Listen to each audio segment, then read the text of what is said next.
And thanks for joining us for this Labor Day edition of CBN News. I'm Mark Martin. U.S. airstrikes are helping to weaken the Islamic radical group ISIS in Iraq. But lawmakers are calling on the White House to do more as concerns grow about the threat ISIS poses to the West. CBN's Caitlin Burke reports. U.S. airstrikes against ISIS are proving to be effective. This weekend, the U.S. military assisted in a humanitarian operation to free the Iraqi town of Amerli from a 6-week siege. U.S., British, French, and Australian aircraft also dropped food and water to help the thousands of people living there.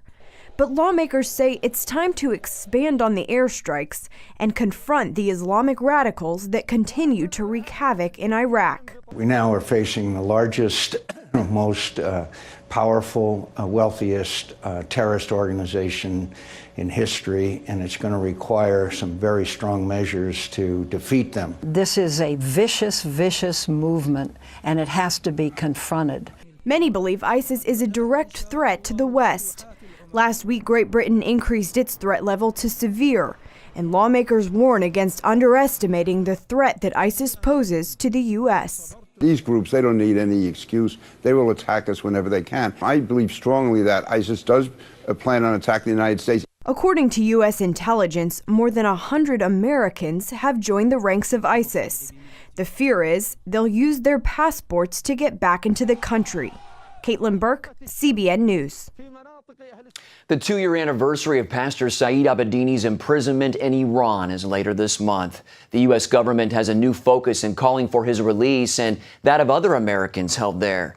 The American Center for Law and Justice has been working for their release as well and was encouraged to hear about the renewed efforts by Secretary of State John Kerry.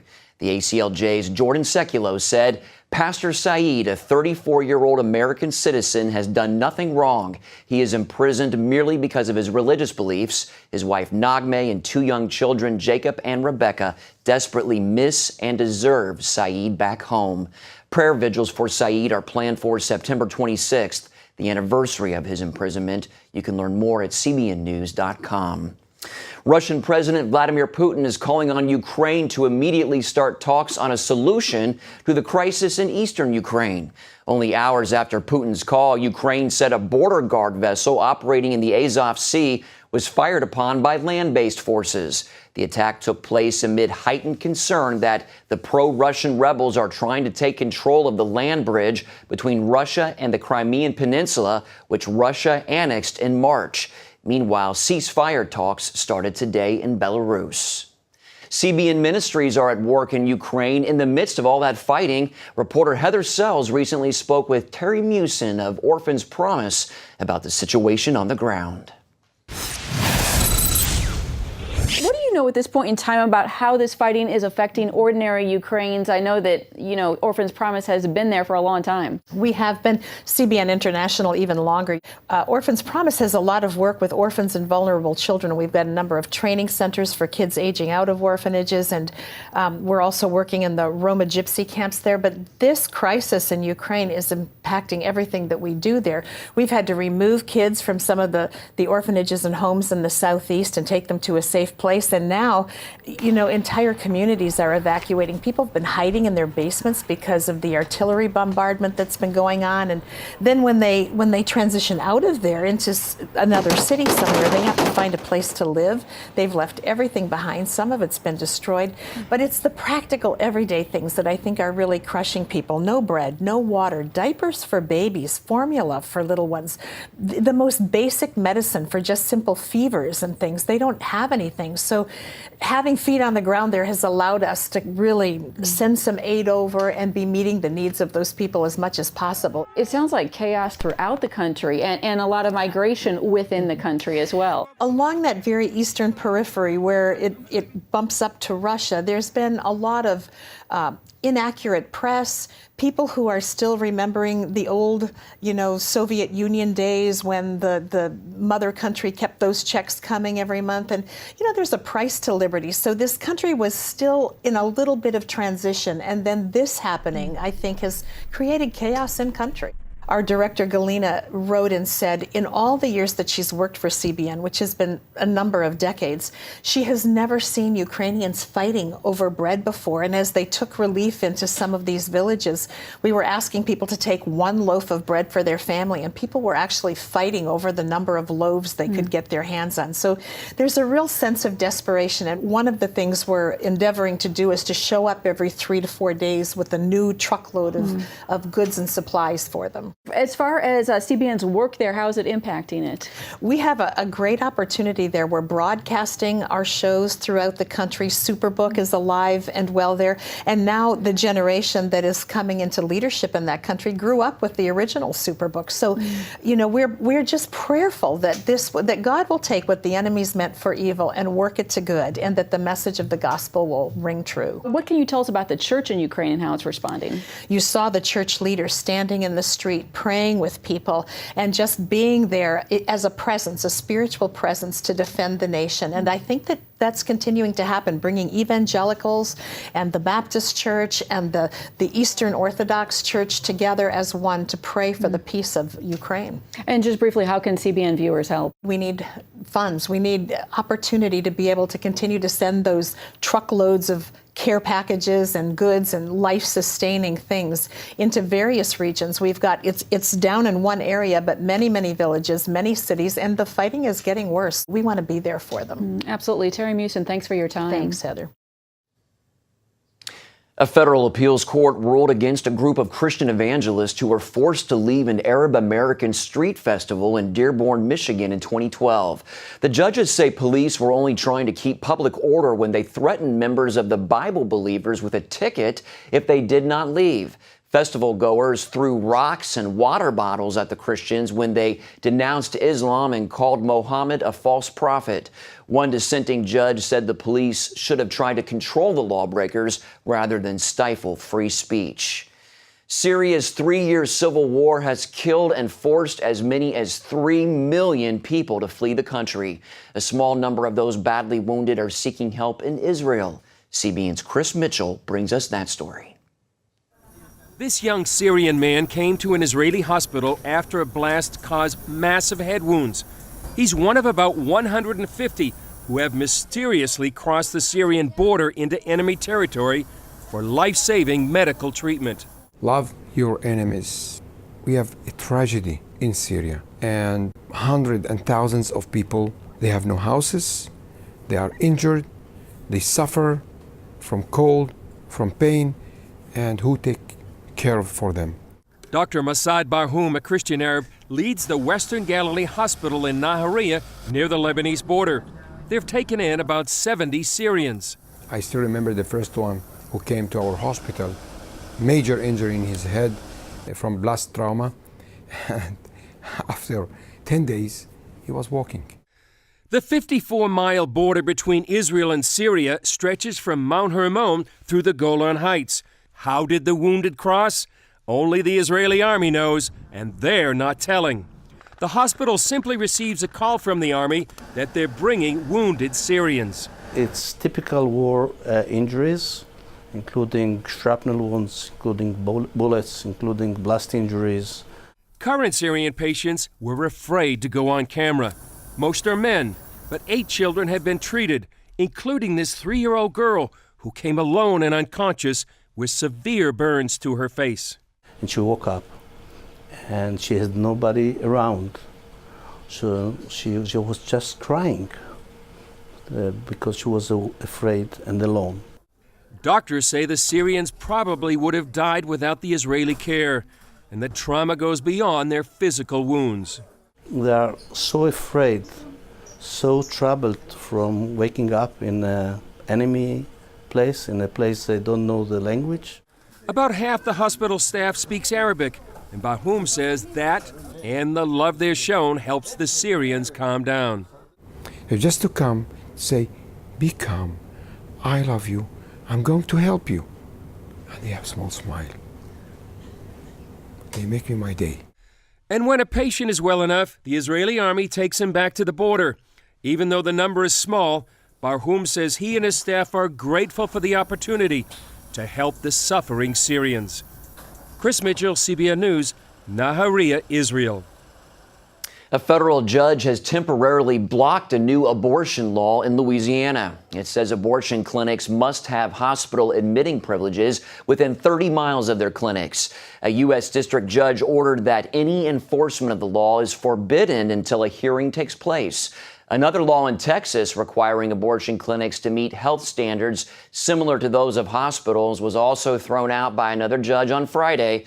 Texas Attorney General Greg Abbott says he will appeal the decision.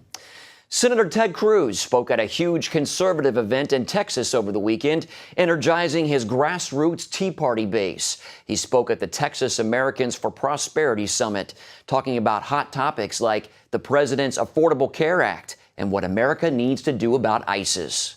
A Republican president in the Rose Garden is going to sign a bill repealing every word of Obamacare. ISIS says they want to go back and reject modernity. Well, I think we should help them. We ought to bomb them back to the Stone Age. Delivering one jab after another to the Obama administration, from calling on the president to take a stronger stand in defense of Israel to criticizing President Obama for not visiting the U.S.-Mexico border during the crisis involving children there.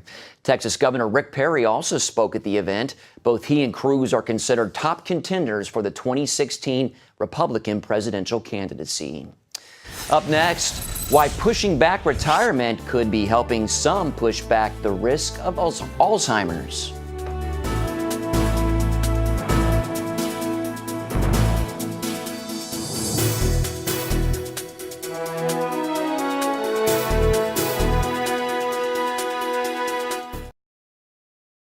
Hello? Is this thing on? Hey, kids, do you love games? And do you love discovering things? Well, do ya? Then you're gonna love this. It's the new free Superbook Kids Bible app. You can play games, watch videos, find answers to your questions, and a whole lot more. The new Superbook Kids Bible app. Free downloads available on iTunes and Google Play now. Welcome back. Baby boomers are having to remain in the workforce longer before taking retirement. However, there could be a bright side to that reality. New research says the longer you work, the less likely you are to develop Alzheimer's disease. CBN's health reporter Lori Johnson tells us why that's true and passes on more tips for preventing Alzheimer's. Our choices can make a difference about whether we get Alzheimer's or keep it at bay. So says a study of 500,000 people that shows for each additional year a person worked, the risk of getting Alzheimer's was reduced by 3%. The reason is because working is more demanding than retirement, physically, mentally, and socially. Stimulation in all three of those areas leads to a healthy brain because they increase the blood flow in the brain and also increase chemicals that protect the brain and slow its deterioration. In addition to those activities, a healthy brain also depends on a good diet, according to a study at the Oregon Health and Science University. We're interested in things that might have a role in the prevention of Alzheimer's disease, but also looking for things that might be actually causing the disease. Bowman and his colleagues studied 104 seniors with an average age of 87 and found people who ate trans fats scored lower on thinking and memory tests. Trans fat is in processed foods. It's called hydrogenated oil in the list of ingredients. It's also in fast food, margarine, and vegetable shortening. Trans fats are they're kind of all over the place. On the other hand, seniors who ate diets high in vitamins B, C, D, and E, as well as omega-3 fats, scored higher. So it's a combination of staying away from the bad and getting the good. If you just do one, you may not get the bonus effect. Some Alzheimer's patients exhibit tremendous improvement after taking coconut oil. Steve Newport's Alzheimer's was so advanced, this is what happened when he tried to draw a picture of a clock. But then his wife, who's also a doctor, started giving him coconut oil. And 2 weeks later, his clock drawing was much better. I thought at the time, was it just good luck? Was it a lot of prayer? Was it the coconut oil? And I thought, well, we're going to keep the coconut oil going. 3 weeks later, his clock drawing demonstrated an even healthier brain. Dr. Newport wrote a book about Steve's success with coconut oil and has since heard from readers with similar stories. Some of these responses have been quite dramatic, and I do have a collection now of almost 220 reports, mostly from caregivers and some from the person themselves, reporting that they saw improvement after they started taking coconut oil. So there are lots of things you can do to improve your brain health, stimulate your mind with work and puzzles, challenge your body with cardiovascular and strength training, and connect emotionally with others. Also, eat a diet rich in vitamins, omega-3 fats, and coconut oil while avoiding trans fats. Lori Johnson, CBN News. Coming up, a marriage on the rocks. See how this couple's marriage was saved and how what they learned can help you and your spouse.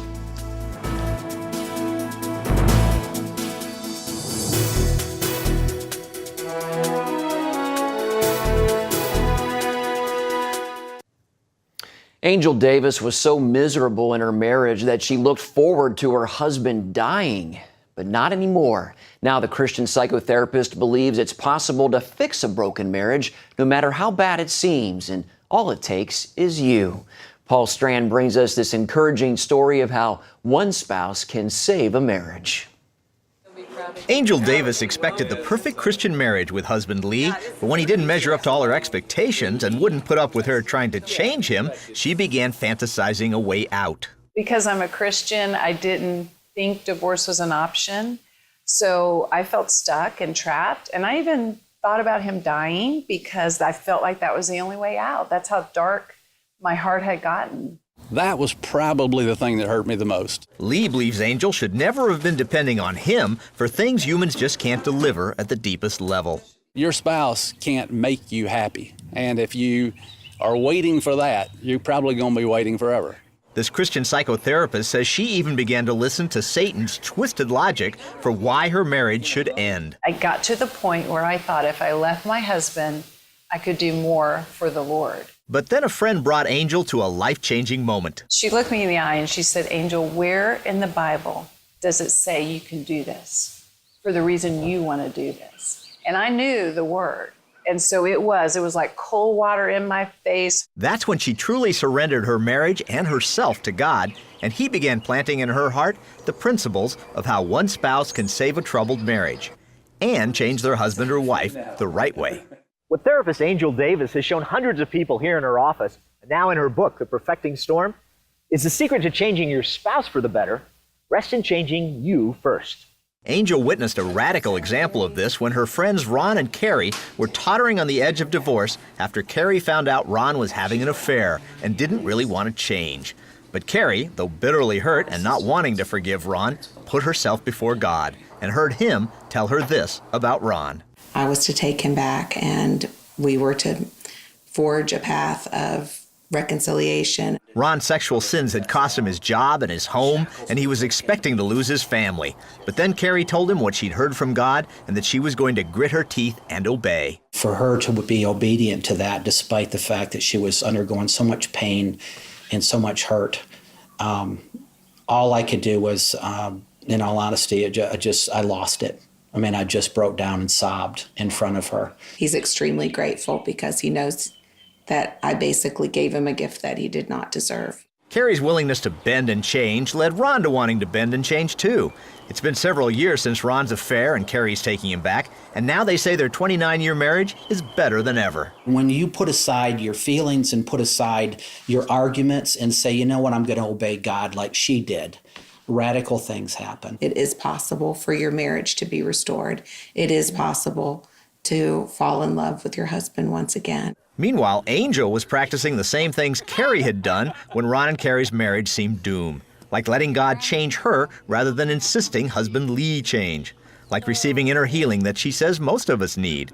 Like beginning to show Lee real respect because God said to. And guess what?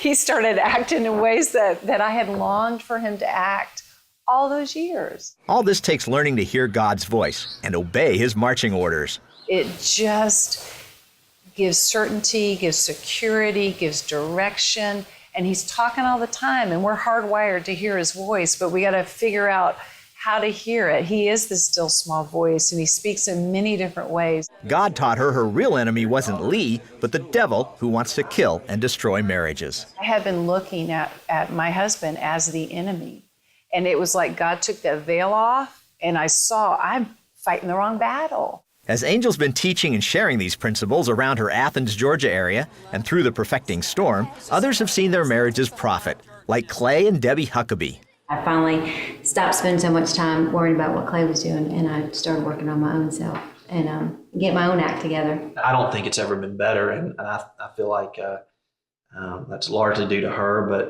but because we've gotten to where we enjoy working at it. Friend Leslie McCullough is so enthusiastic about the Perfecting Storm, she and her husband have been selling it at their place, Brett's Restaurant. Angel had to keep interrupting her lunch with us there to sign copies. She's just not an excited author, though. She believes with all her heart in what she's written because she's seen it radically affect her own marriage and so many of those around her. If you'll break before God and learn to listen to his voice, Angel guarantees he'll give you his divine guidance and his plans to make your marriage work. Then you really will have a marriage made in heaven. Paul Strand, CBN News, reporting from Athens, Georgia. Thanks for staying with us. Operation Blessing is helping in the fight against Ebola in Africa. More than 1,500 people have lost their lives to Ebola, including doctors and nurses caring for the sick.